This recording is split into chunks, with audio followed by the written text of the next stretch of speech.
Hi friend, welcome back to our channel. Dosa పిండితోనే గుంత పునుగులు ఎట్లా చేయాలో చూపిస్తా. రోజు ఇడ్లీ దోశకి ఏంటంటే ఇట్లయితే టేస్ట్గా ఉంటుంది. ఫస్ట్ ఒక పెద్ద ఆనియన్ చిన్న చిన్న ముక్కలు కట్ చేసుకొని పిండిలో వేసుకొని పచ్చిమిర్చి ఒక 4, కరివేపాకు, కొత్తిమీర, కరివేపాకు, జీలకర్ర వేసేసుకొని ఉప్పు వేసుకొని మంచిగా కలుపుకోండి. ప్యాన్ పెట్టుకొని పొంగనాల ప్యాన్ పెట్టుకొని ఆయిల్ వేసుకొని ఒక స్పూన్ ఆయిల్ వేసుకొని మొత్తం ఇట్లా పొంగనాల గుంతలలో నింపేసుకోండి. పిండి మూత పెట్టేసేయండి. ఒక 5 minutes మీడియం ఫ్లేమ్లోనే ఉడుకుతుంది.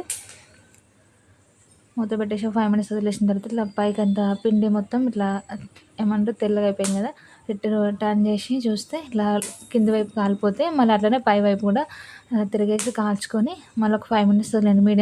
మీడియం మంట పైన చేసుకోవాలి. ఇవంతా అయిపోయిందండి. ఇంతే.